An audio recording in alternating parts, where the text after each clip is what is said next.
tardes, muy bienvenidos a esta nueva edición de Economía para Todos. Hoy es sábado 15 ya, ¿no? 15 de febrero.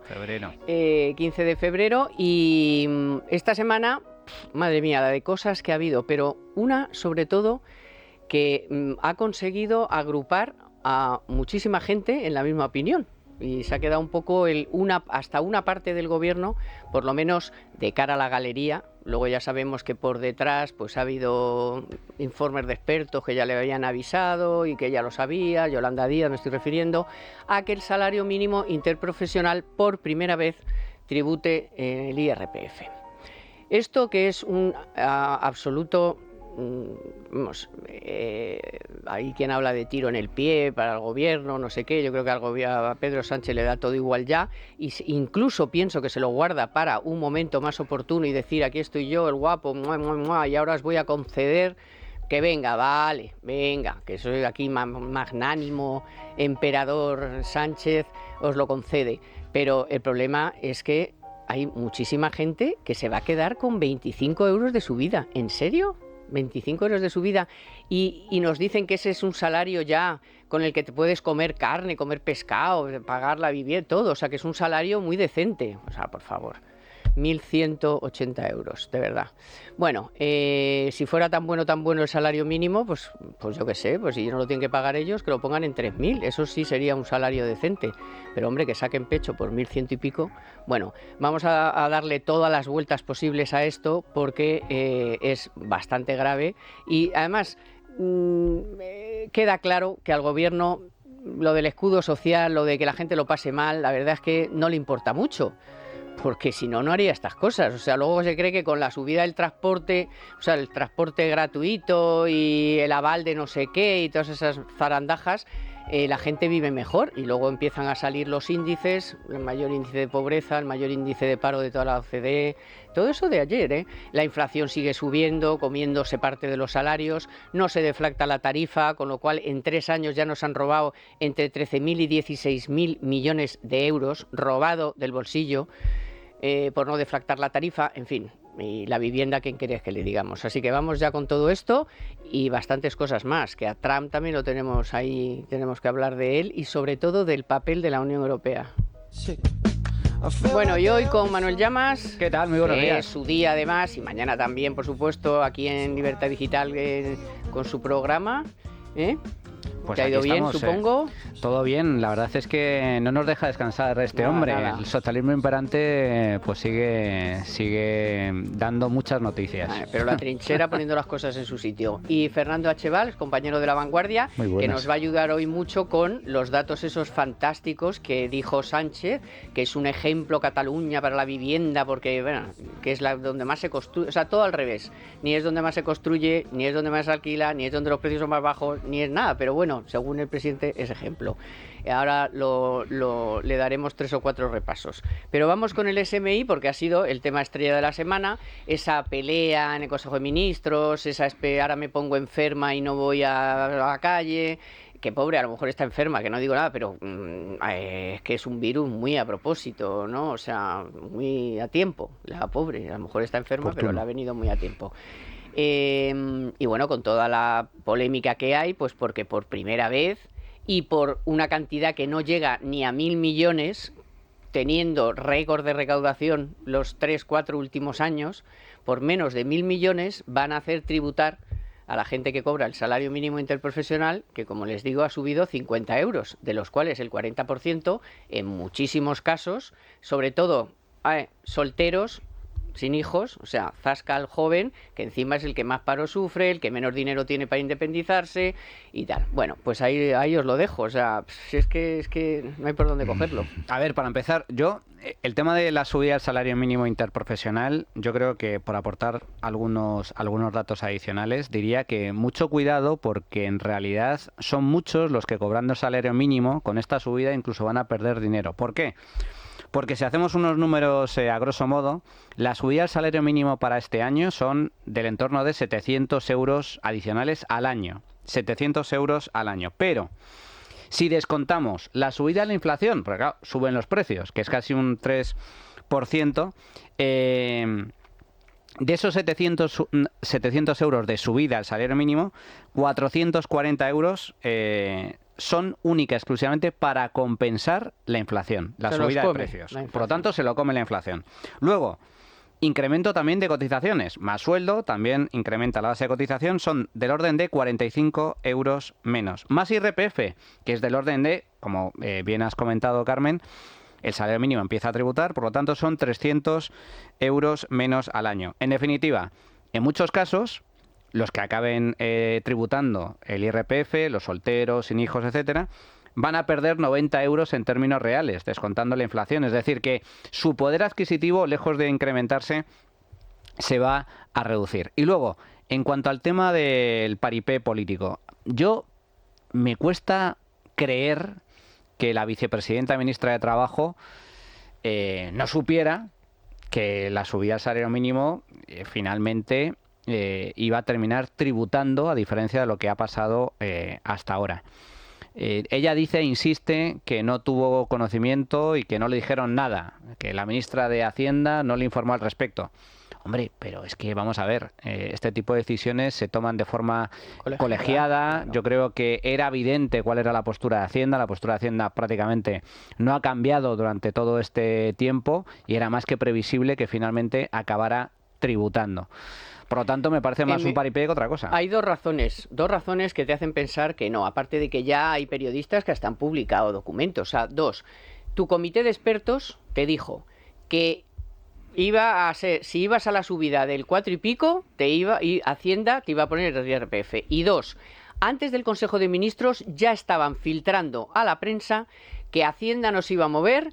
Y ahí está Cuerpo, dándole que le encanta, o sea, ya eso es una guerra a muerte, abierta, totalmente abierta, y estaban filtrando a la prensa que iban a tributar el IRPF, o sea, que todo esto, yo no sé si es un paripé o, como dice Dieter, le tienen que dar 8 Oscar, no lo sé, pero o eres tonta, con lo cual no sé lo que es peor, porque lo que tienes que hacer es llegar allí y decir, que esto está sin hablar todo, retiro la propuesta de subida esta semana y ya cuando lo tengamos claro todos lo llevo al Consejo de Ministros. Es que estaba negro sobre blanco, página 7 del informe del Comité de Expertos, claro, donde había, por cierto, en el Comité de Expertos había un representante del Ministerio de Trabajo, otro de Hacienda, otro de los sindicatos, pero había un representante y lo sabían perfectamente, estaba contemplado y de hecho en el informe se recomienda tomar la parte máxima de la subida, esos 50 euros que finalmente se ha aplicado, y en esos 50 euros ya se contempla que tribute la subida.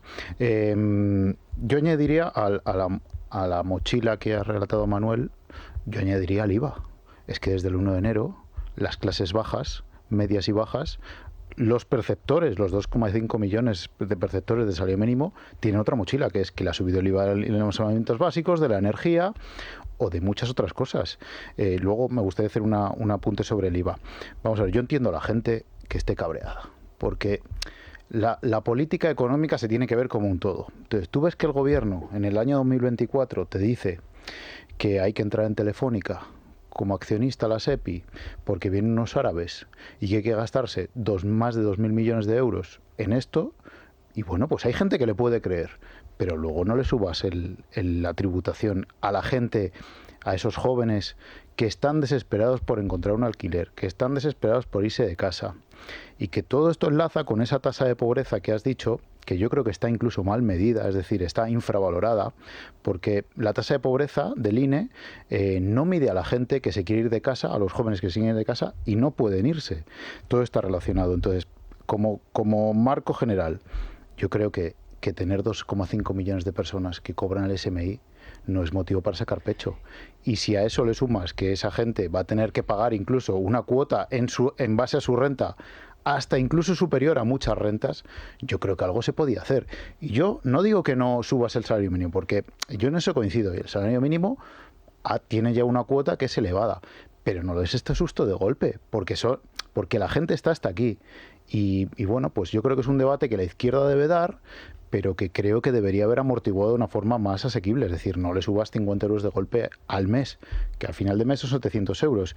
Y esto también enlaza con la gente que no se puede ir de vacaciones. El INE decía que 1 de cada 3 españoles no puede irse ni una semana de vacaciones.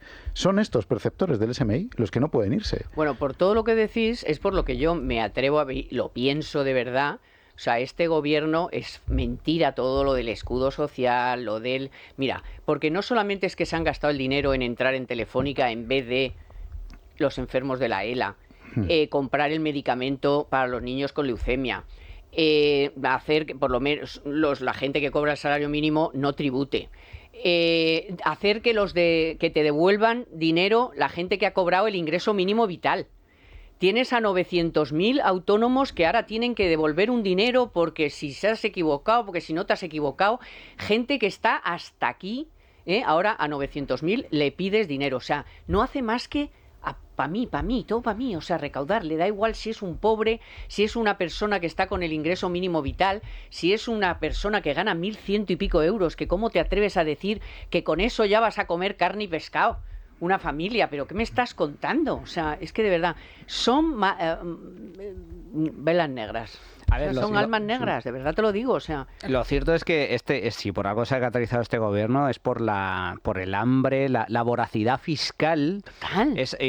Ha sido absoluta. La recaudación está en niveles récord. Y se afanan en decirlo. Y sigue aumentando más con trampas de todo tipo, porque a las 80 subidas fiscales que ha aprobado Pedro Sánchez desde que ha llegado a la Moncloa, hay que recordar, para mí la más perniciosa, la más civilina, es la no deflactación del IRPF, que supone una subida muy sustancial por la puerta de atrás, porque al no actualizar las tarifas en base al aumento de precios y también al aumento de salarios, al final acabas pagando impuestos de forma por la puerta de atrás, es decir, de forma escondida, de forma bastante civilina, con una recaudación muy fuerte. Estamos hablando del orden de entre 10 y 15.000 millones de euros al año adicionales. 13.000, 16.000, decía Santa Cruz en un artículo esta semana. Al año estamos hablando, por lo tanto, de muchísimo dinero, y por lo tanto eso me parece terrible. Pero bueno, a eso se le suma el hecho, como bien estaba comentando Fernando, el escudo social. Luego te vas a los datos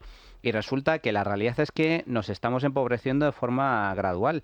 Los españoles empezamos ya a ser pobres en comparación con el resto de europeos. De hecho, hemos perdido, y esto para mí es lo más relevante, hemos perdido nuestro PIB per cápita, nuestra riqueza per cápita se ha reducido en comparación con la media de Europa. Es decir, que los europeos son cada vez más ricos en comparación con los españoles, que somos cada vez más pobres. Y el dato de que 2,5 millones de personas cobren el salario mínimo interprofesional, a mí es un dato paradigmático. Y más de 2 millones el ingreso mínimo vital, aunque algunos ahora tengan que devolverlo, pero es que te has vanagloriado de que 2 millones de personas les tienes que dar un dinero para poder sobrevivir. Y que luego el sueldo, el salario más común en España ronda los 15.000 euros al año.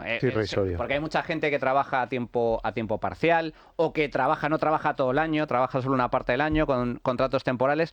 15.000 euros como sueldo más común en España, el sueldo más habitual. Por eso uno de Podemos dijo que ya la clase media en España es esa. Es la de salario mínimo, es la que gana los 15.000 euros. Con 15.000 euros ya eres clase media, claro, porque nos habéis empobrecido a todos y ha bajado totalmente la media. Luego yo quiero poner el foco en la decisión de eliminar las rebajas de IVA de final de año. O sea, el 1 de enero ya amanecimos con un IVA mayor en muchos productos, porque eso sí que de verdad destroza la clase media y baja. El IVA es el impuesto más regresivo que existe. A la gente que no llega a final de mes, pues el IVA le castiga de forma mucho más especial que a las clases medias y altas. Y eso el gobierno no da explicaciones. Al igual que creo que la política de rebaja de escudo fiscal estaba mal diseñada. Tú no puedes bajar los impuestos a todas las rentas por igual. Tienes que hacer una política enfocada a quien de verdad lo necesita. Pero de la rebaja fiscal, al igual que de la rebaja del IVA del impuesto o del litro de gasolina que estuvo en vigor, no puede ser para todos. Y luego, bueno, pues si esto, esa voracidad, que yo coincido, 300.000 millones vamos a superar este año de recaudación fiscal, es acompañada con una política social amplia, agresiva, incluso parecida a los países nórdicos, yo me callaría y diría, ole, porque mis impuestos acompañan a la gente que lo necesita.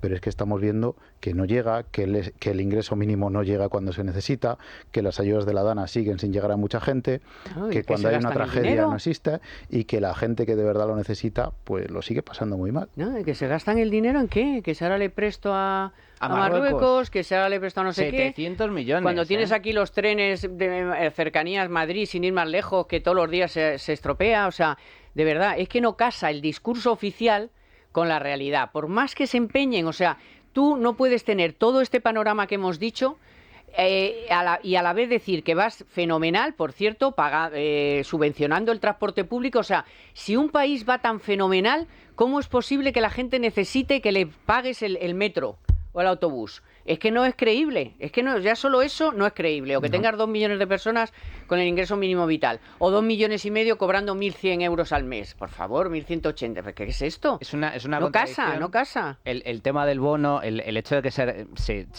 decayera la subvención al transporte público como si fuera la gran catástrofe. Un país que... O sea, fijaos en la declaración de la propia Yolanda Díaz. Cuando defendió la subida del salario mínimo, ella misma dijo... No, es que va a suponer, que no es así, tal y como hemos explicado, va a suponer 50 euros más al mes. Pescado. Va a ser menos si quitamos la inflación y quitamos el IRPF. 50 euros al mes, pero cuando dice, es que esos 50 euros al mes sirve para que mucha gente pueda comer pescado. ¿Pero estamos hablando de España o estamos hablando de un país africano? Por favor, es que eso es lo terrible. Entonces, ya, por eso que no o sea, que no puede ser mantener una cosa y la contraria.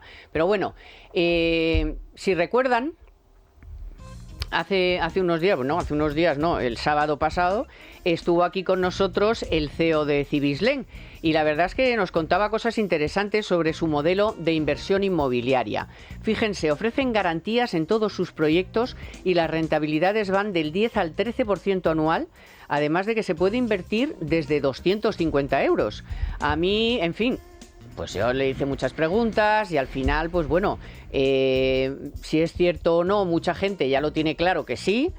Y de todas maneras, para el que tenga alguna duda, pues les animo a entrar y cotillear en www.cibislen.com.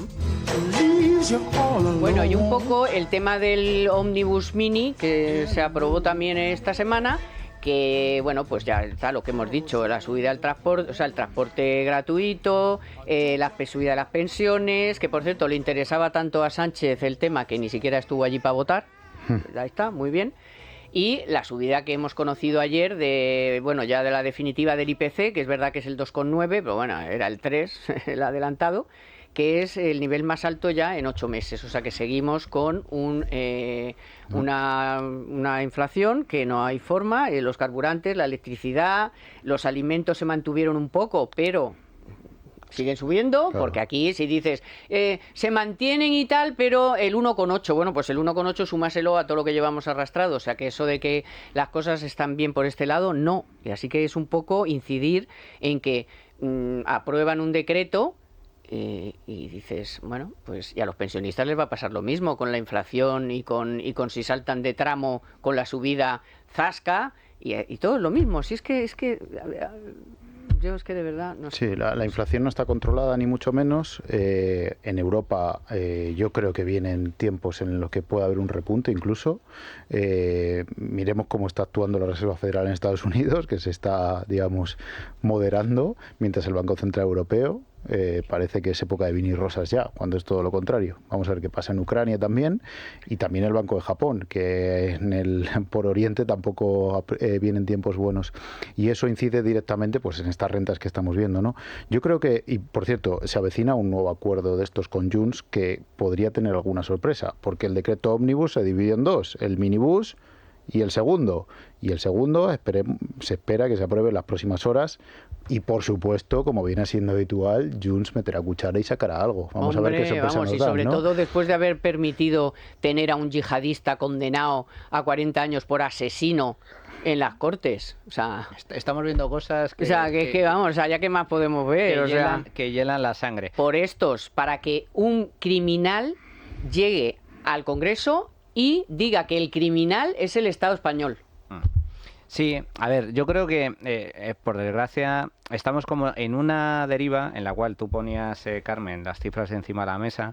Por mucho que se suba el importe de las prestaciones, que se suban las pensiones, si la inflación no se deja de controlar, al final es lo comido por lo servido. Es como lo de la subida del salario mínimo interprofesional. Si te suben 50 euros, pero casi la mitad simplemente sirve para cubrir el incremento de precios, al final estás en una escalada que se retroalimenta.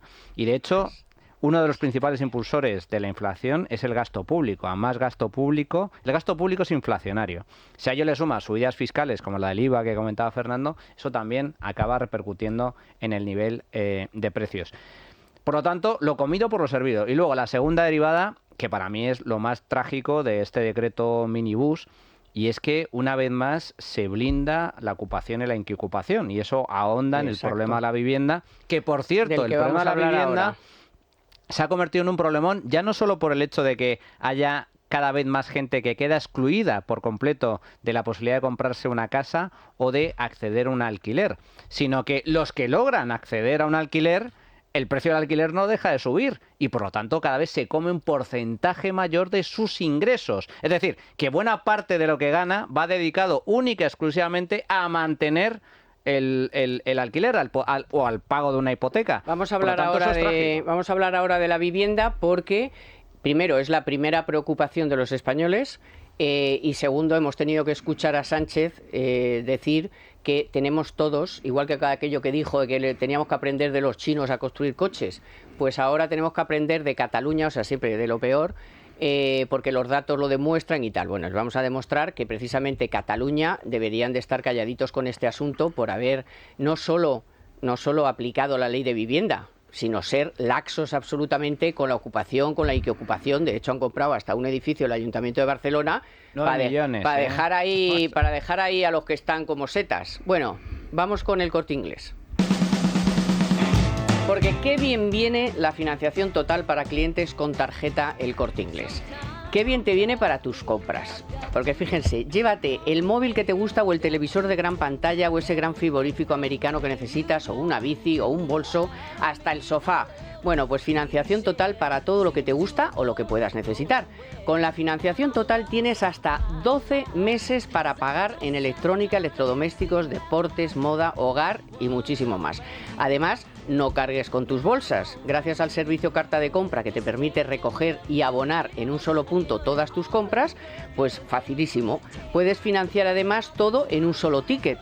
Infórmate y solicítalo al personal de tu tienda más cercana. Aprovecha la financiación total en tienda web y app del Corte Inglés, la financiación que mejor te viene. Hasta el miércoles 19 de febrero por compras superiores a 200 euros. Financiación ofrecida por Financiera El Corte Inglés y sujeta a su aprobación. Consulta condiciones y exclusiones en elcorteinglés.es. Y hablemos ahora del mayor generador de empleo en España. O dicho de otro modo, el motor del 95% del tejido empresarial, que son las pymes. Generan empleo, desempeñando un papel fundamental en la economía, pero por desgracia sabemos que tienen que lidiar con una alta competencia y con otras barreras del mercado.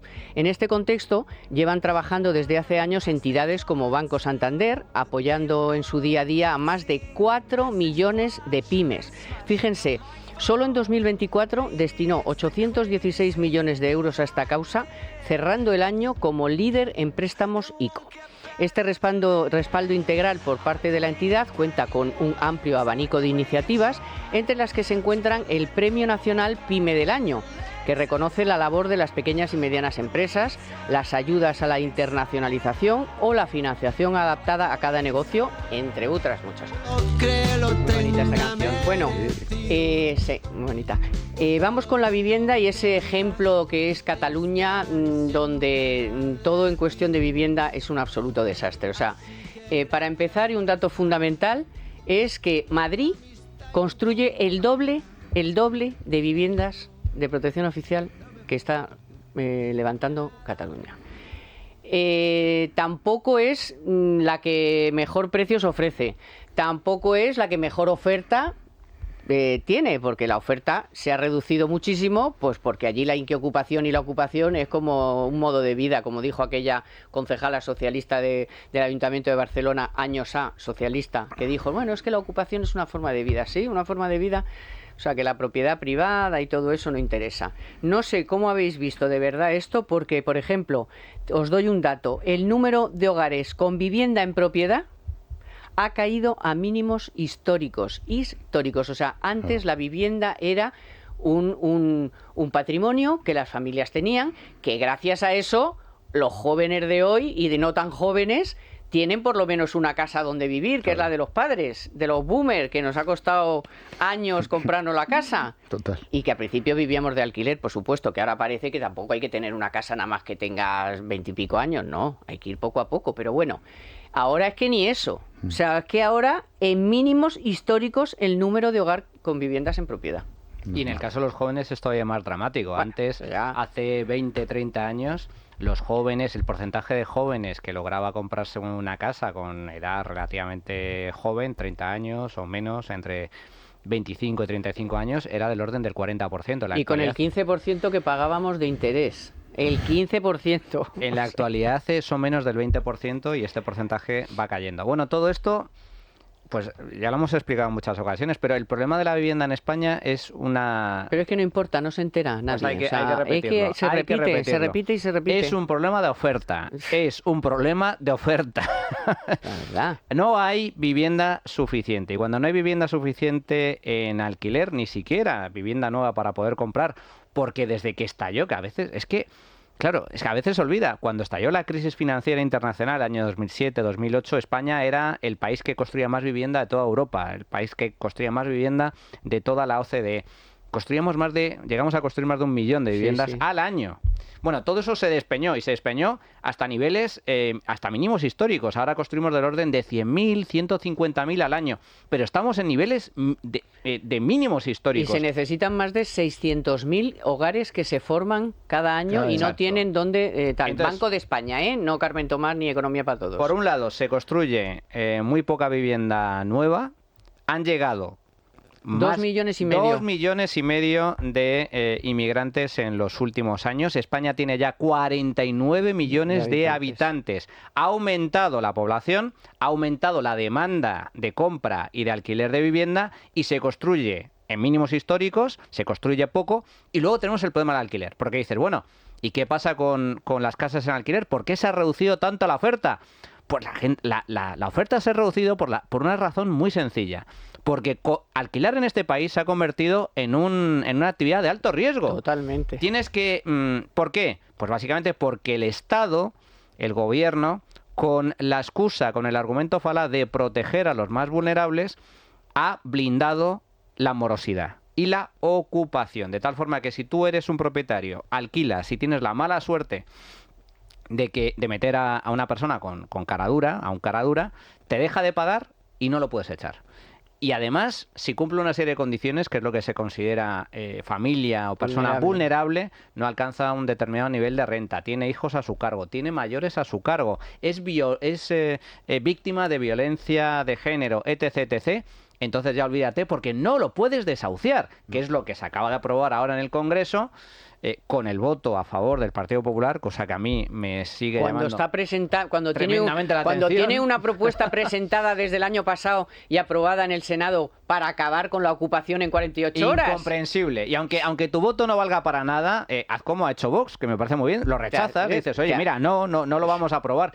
Bueno, la cuestión es que se han suspendido los desahucios y esto hace que el nivel de inseguridad jurídica sea tan alta que haya muchos propietarios, con toda lógica del mundo, que dicen, yo no voy a alquilar. ¿Y qué hacen?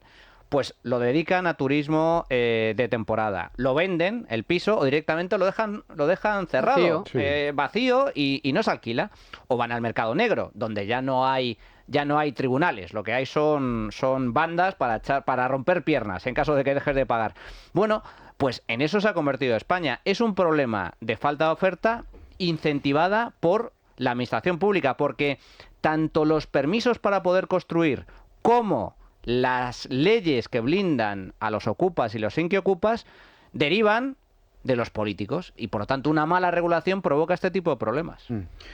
Bueno, había un catedrático de economía esta semana que definía el problema de la vivienda como una caldera donde el indicador ya ha sobrepasado el rojo y está a punto de estallar. Me parece una comparación bastante adecuada. Yo he encuñado un término para añadir un poco más a lo que comenta Manuel, que es la situación de la vivienda. Yo la defino como un casting, el casting de la vivienda. Entonces tú llegas y dices, quiero una vivienda, vamos a la compra. Esta situación es relativamente sencilla de definir. Una vivienda dura en el mercado más o menos en torno a 60-70 días, es decir, muy poco tiempo, mínimo histórico, hay muy poca oferta y muchísima demanda. Por lo tanto, ¿quién gana? Quien haga la mejor oferta. Nos vamos al alquiler y ahí está el verdadero problema, sobre todo para los jóvenes. Y pues esto ya es una carrera de obstáculos brutal.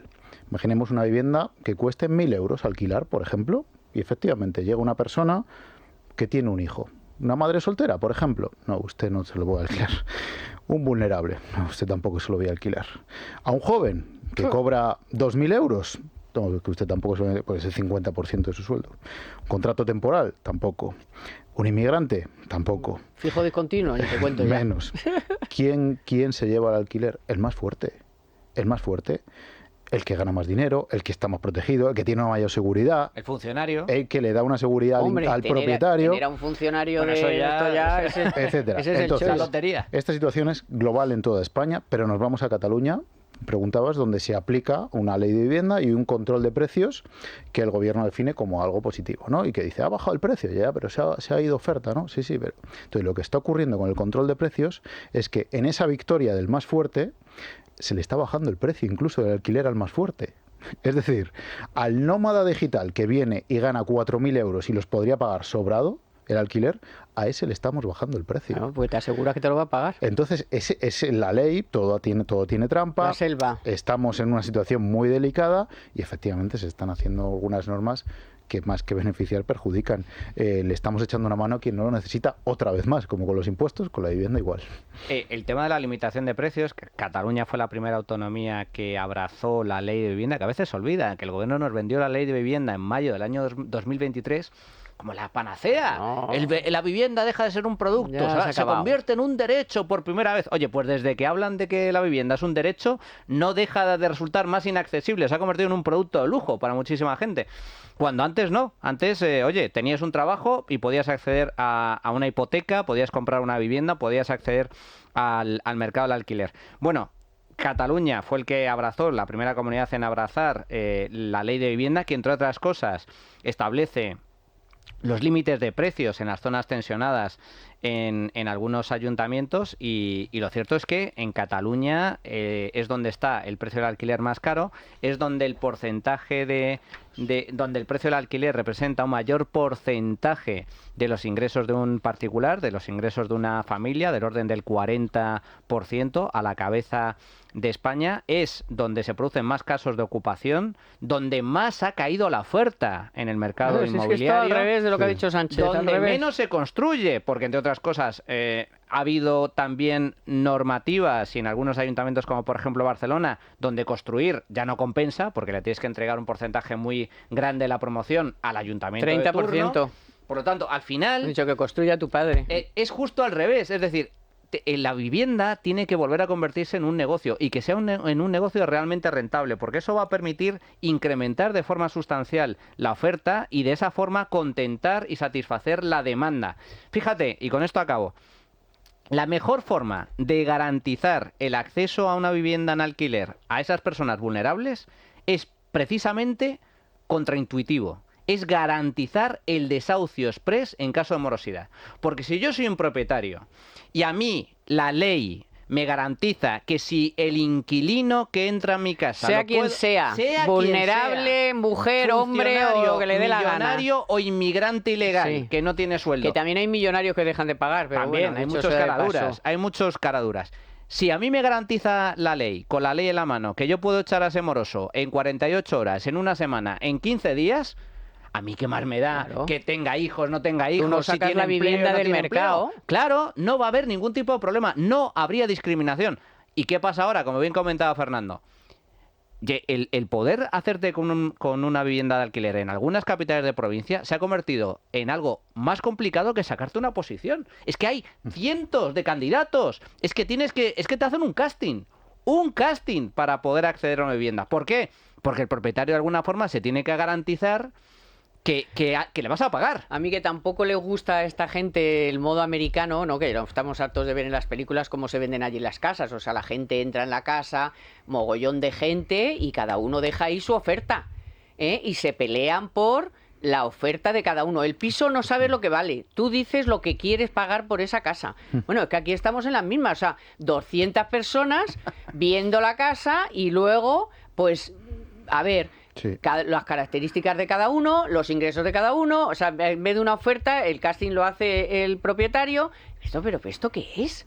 ¿Esto qué es? O sea, sí, el otro día publicaba un mapa, un trabajo de un servicio, bueno, de un equipo de investigación de la Comisión Europea, y reflejaba que el problema es común en Europa, pero no lo es. Es decir, en España lo que se produce es que este problema se está produciendo en muchos sitios.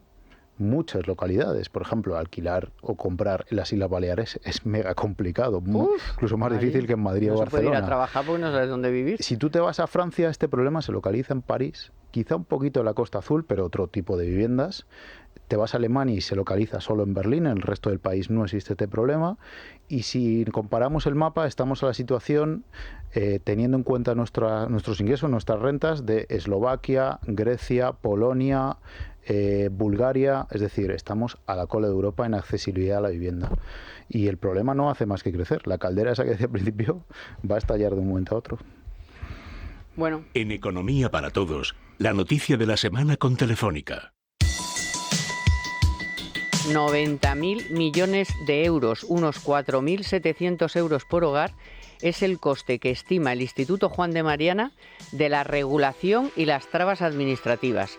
La mitad de este coste se debe a la falta de unidad de mercado en clave interna. Según este estudio, el 36% de la actividad económica desarrollada en España se da en sectores afectados por una carga regulatoria y burocrática excesiva, afectando a casi 2 millones de empresas y casi 10 millones de trabajadores. Al actual ritmo de creación de normas, dice el Instituto Juan de Mariana, España perderá 100.000 empleos solo por esto en la próxima década. Precisamente, Bruselas acaba de anunciar un plan contra la burocracia y promete reducirla, promete, lo pongo entre todas las comillas que puedan, este año, entre un 25 y un 35%. Bueno, y Libertad Digital les presenta el curso para aprender a invertir y gestionar su patrimonio. Es un curso online que permite conocer a las mejores empresas donde invertir, los mejores fondos de inversión del mercado o cómo tener éxito también en las inversiones inmobiliarias. No deje que la inflación haga perder valor a su dinero y súmese a las mejores megatendencias para invertir con nuestro curso de estrategias de inversión y gestión patrimonial. Solicite información sin compromiso en libremercado.com o en el 915239722, 915239722. Vamos con la repanocha de lo que hemos tenido que ver esta semana también, porque es que todas las semanas es como para flipar en este país. O sea, llevan al Congreso la propuesta del Partido Popular de alargar la vida útil de las centrales nucleares, es decir, retrasar o eliminar el calendario de apagón de las centrales nucleares. Va al Congreso, se aprueba con una mayoría aplastante, por cierto, con la abstención, obvio, luego les diremos por qué, de RC y Junts, y el PSOE y Sumar votan en contra. Pero es que votan los 4 diputados de Extremadura socialistas, que hace unos días hubo una manifestación en Almaraz para evitar el cierre de Almaraz o solicitar el no cierre de la central de Almaraz. Allí estaban todos los alcaldes de la zona, socialistas también, el delegado del PSOE en Extremadura. Y luego van estos, que por cierto, hace más tiempo decían, Almaraz no se cierra, tal, uno de los diputados extremeños, y llega la propuesta al Congreso y la votan en contra. Hombre, es que cobran, tienen que cobrar a final de mes. Pero un poco de dignidad, hombre, un poco de dignidad, que hasta Pedro Sánchez votó no es no, y a otros dignidad, y les pusieron una multa y ya está, pues que te pongan una multa de 600 euros, pero tú quedas... No. Pero ¿cómo se van a presentar estos tíos ahora ahí en Extremadura? Nada. ¿Con qué jeta? Esto es la ley de hierro de los partidos políticos y ahí no se atreve a votar en contra absolutamente nadie. Es paradigmático, pero vuelve a poner en evidencia una de las grandes contradicciones de la política, ¿no? Efectivamente, tú puedes participar en una manifestación o puedes declararte a favor de que no se cierre una central tan importante, una central nuclear en Extremadura, y sin embargo al mismo tiempo votar a favor de que se cierre en el Congreso. De todas formas, ¿qué país? El tema de la proposición de ley, es cierto, ha salido adelante, pero claro, al tratarse de una proposición de ley no es vinculante, por lo tanto el Gobierno no tiene por qué hacer nada. Y lo trágico del asunto es que se mantiene el calendario de cierre hasta el año 2035, 7 centrales nucleares que producen el 20% de la energía que existe en España. Perdona, porque a lo mejor las catalanas no se cierran. Bueno, eso pues estamos en un país en el que efectivamente... Tres y que generan el 60% del mix energético de Cataluña. Pues no me extrañaría. Que se va a cerrar Cataluña.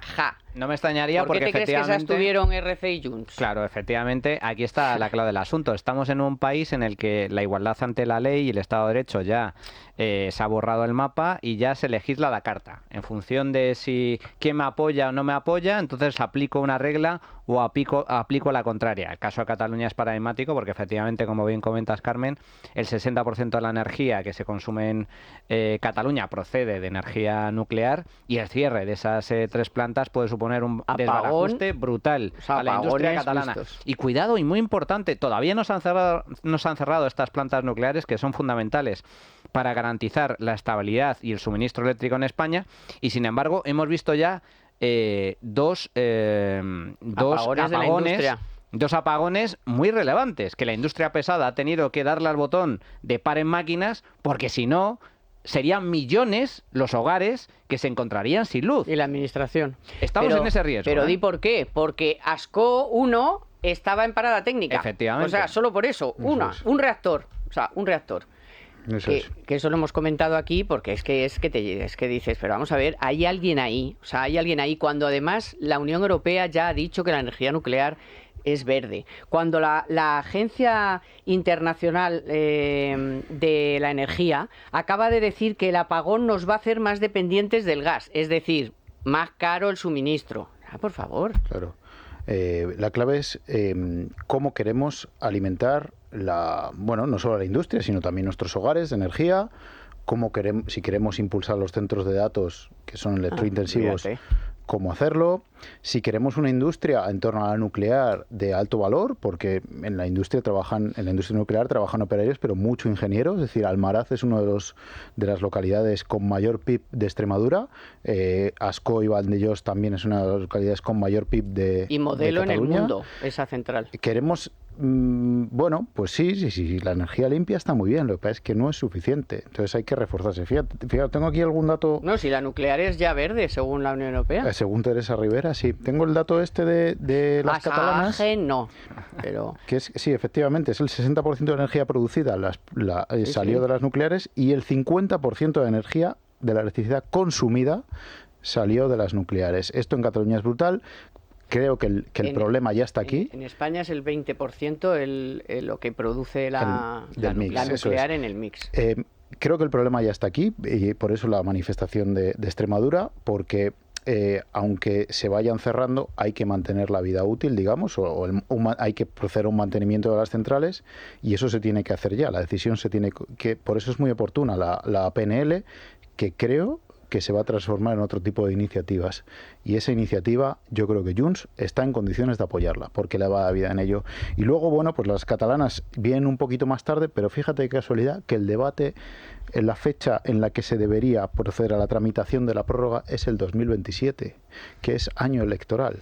Yo creo que Junts, esta legislatura, va a dar mucho que hablar en este sentido, sí, porque es vital para... Pero en 2027 es el cierre, y yo he estado leyendo, y ya lo hemos contado aquí a nuestros oyentes, necesitas casi 2 años antes, ya empiezas a tomar decisiones.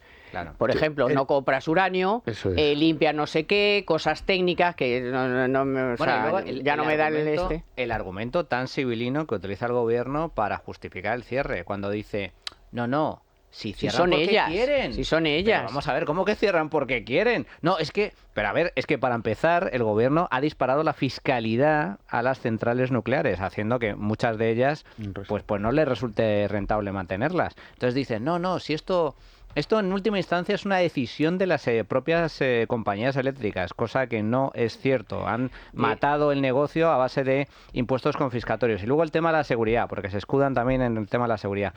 En Estados Unidos ya están haciendo planes para... ya hay planes para que las centrales nucleares, algunas de las que ya están operativas, se prolongue la vida útil hasta los 100 años. Es decir, que las centrales nucleares y la energía nuclear es una de las energías más seguras que existe. Solo hubo un accidente y fue en Chernóbil, bajo la Unión Soviética, con todo tipo de problemas relacionados con el colapso del propio sistema de planificación central, y el famoso accidente de Fukushima en Japón, que no fue un accidente nuclear, que fue un tsunami, o sea, que fue una catástrofe desde el punto de vista natural, que no provocó víctimas mortales, y esa zona, de hecho, pues está ya bajo total control. Por lo tanto, es una energía segura, es una energía limpia, es una energía estable y es una energía barata. Bueno, pues como en línea con lo que estaba comentando Fernando, no conozco ningún país, ninguno en la historia de la humanidad, que logre ser rico con el precio de la energía disparada. No existe. Al revés, es fundamental que la energía sea abundante y barata para fomentar el crecimiento y la creación de empleo. Y nosotros estamos siguiendo exactamente el mismo camino que siguió Alemania, que se suicidó económicamente en el momento en el que apostó todo el mix energético a las renovables y apagó la energía nuclear. Desde entonces son dependientes del gas ruso, son dependientes de la quema de carbón, y encima el precio de la electricidad se ha disparado para la industria y para los hogares. Sin embargo, ya están dando marcha atrás porque se han dado cuenta que aquello fue un error por pura ideología, que es lo que le pasa al Partido Socialista y a Sumar. Es pura ideología, porque si la Unión Europea, la Agencia Internacional de la Energía, los operadores nucleares, el mundo entero está planificando ampliar la que no tiene Finlandia. Finlandia está haciendo centrales nucleares. Las compañías de datos, Google y todos estos, están haciendo sus propias pequeñas centrales para no colapsar la de todo el mundo y porque consume muchísimo toda la inteligencia artificial. O sea, ¿de dónde que nos vamos a quedar?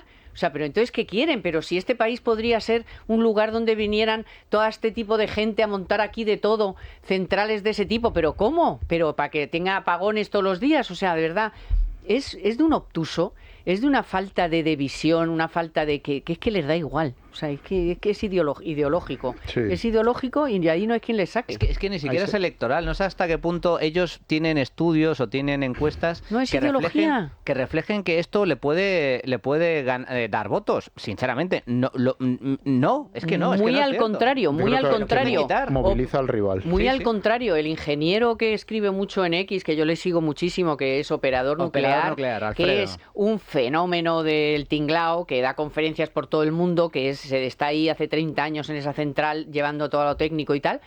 No, es que ya las encuestas dicen que hay la mayoría de españoles que está a favor. O sea, es que ni siquiera ya es el nucleares, no, gracias, no, que hacíamos cuando éramos jóvenes nosotros, cuando éramos tontos o creíamos en otras cosas o qué sé yo. Que sí, que era la chapita y nucleares, no, gracias. Pero es que eso era hace 50 años, por favor. Que la técnica, la ciencia, que ha evolucionado. Que es que ya las centrales nucleares son otra cosa diferente. Pues estos son los debates que hay que dar y no si el SMI hay que tributar o no, pues este es el futuro del país. En Alemania pasó, efectivamente. Se dependió de un gas barato, en teoría, ruso, y cuando ha pasado lo que ha pasado, pues tienen un serio problema y tienen que dar marcha atrás a una ideología o política energética que han mantenido en los últimos años. Ojo, todos, de izquierda a derecha. Aquí la izquierda... La que lo hizo fue de derecha. Efectivamente. La señora Merkel. O sea, fue la señora Merkel, que se equivocó de cabo a rabo por hacer caso a los verdes y a los no sé qué. Y aquí que nos dicen todos, y uno que lo explica muy bien es Ismael Clemente, el CEO de Merlin, muy centrado en construir centros de datos en España, te dice, bueno, es que tenemos una oportunidad histórica, porque mira, estamos muy bien situados, tenemos un puente, tenemos tal, en España no hay terremotos como el que sufrió Japón y afectó la central. En Aragón esto puede ser la leche para los aragoneses, para los extremeños. Es decir, la España desaprovechada puede crecer que no veas. Hagámoslo, debatamos esto. Y yo creo que lo importante también es que las empresas, estas que firmar, yo creo que les obligaron a firmar el apagón, ¿no? Oye, que se movilicen y digan, mire, esto está bien, pero el contexto internacional en el que firmamos era otro.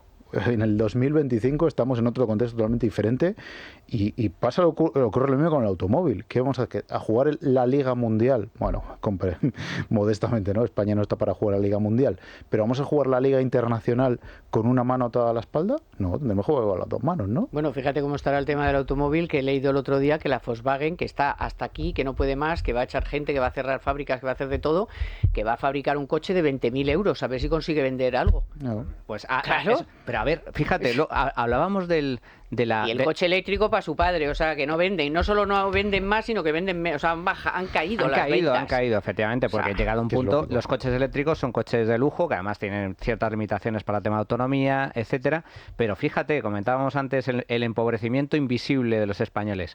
El coche más vendido en España, el más vendido es el Dacia Sandero, que cuesta 16, 17.000 euros el coche.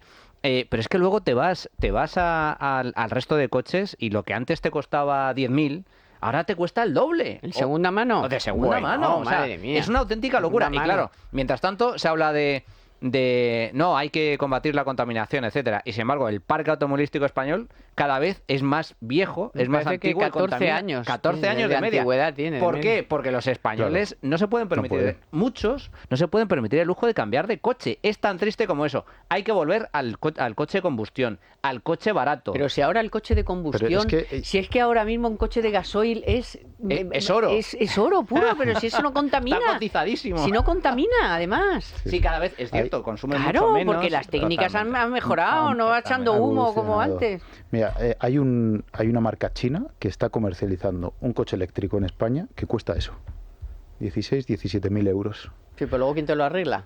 Bueno, no creo que el servicio técnico probablemente tenga que mejorar mucho, pero tú ya dices, voy a comprar un coche eléctrico, ¿dónde me voy? ¿A una marca que se fabrica en Europa con todo lo que supone eso? Sí, ok, pero que me cuesta 35.000 euros, o a este que me cuesta 17.000. Te vas a locos, no, claro. Por eso se están metiendo, porque claro, aquí como además se ha dado un plazo a la combustión, pues la gente dice, ¿qué hago? ¿Qué me compro? Si dentro de 7 años me quedo sin coche. Pero es que, bueno, tú fíjate las estupideces, comentaba antes Fernando, en lugar de SMI, la tributación, etcétera, algo tan importante como apagar o no las centrales nucleares te marca el futuro de la economía española. Un mejor futuro para décadas, o un desastre. Para lustros, exacto, a mejor o a peor. Tal y como le pasó a Alemania. Alemania, que era la gran locomotora, es una economía estancada, es una economía... es ahora la gran enferma de Europa, donde ha aumentado muchísimo el coste de producción, donde ha aumentado muchísimo el coste de mantenimiento de los hogares como consecuencia de la factura eléctrica. Eso sí, tienen un 6% de paro. Sí, eso sí. Que sigue siendo un país enormemente rico. Sigue siendo un país pero que en los últimos años a la cola. Y luego, pues lo mismo sucede con la industria automovilística. Éramos punteros en industria automovilística. España, el gran productor... Tengo un Volkswagen, tengo un Audi, tengo un Mercedes, expertos además en el motor de combustión. Éramos los grandes expertos. Es lo que es el valor añadido, la división del trabajo. Somos los mejores haciendo coches de combustión, junto con los norteamericanos. Nos hemos pegado un tiro en el pie. No, pero ¿cuántos coches europeos han comprado los americanos? Cantidad. Que es que vas por ciudades americanas y es Volkswagen, Mercedes, tal. El valor de la marca, que en China nos hartábamos a comprar, a vender BMWs, Mercedes. Por favor, es decir, el alto solvencia. La solvencia del producto alemán, del producto italiano, del producto español, que los españoles producimos también coches, pero especialmente el sector auxiliar. Es decir, somos punteros en esa materia. Bueno, pues el hecho de que desde, en este caso desde la Comisión Europea, pero con el apoyo de Partido Socialista y de Partido Popular Me lo cargo Europeo, todo. que digan, se acabó el coche, Me lo vamos a cargo prohibir todo. la venta. ¿Pero por qué? La venta y la fabricación, Y la por tanto, fabricación, claro. la venta y otra fabricación medida. de coches de combustión es un suicidio industrial. Es un Sí, suicidio. es un otra medida que no suicidio. descartaría que se diera marcha atrás. Hay un comentario, no sé si es malediciente o no, que dice que Trump y su equipo están hartos de ver Mercedes por las calles de Washington. Pues que le den. Y que se- por eso le pues, van a poner unos aranceles muy potentes. muy bien, Ojo pues ya también verán. a eso. Pues ya verán que se equivocan. Lo De que aquí puede provocar vendiendo en coches de vendedora de coches ahora. Bueno, nos hemos quedado sin Trump, pero como Trump todos los días hace alguna, pues vamos a ver cómo evoluciona Claro. todo eso, que es muy preocupante. Yo cuando oí a Portero el jueves con Dieter me quedé horrorizada de lo que están dispuestos a hacer con Ucrania, que no cuentan con ella, por supuesto Europa que les den, no cuentan.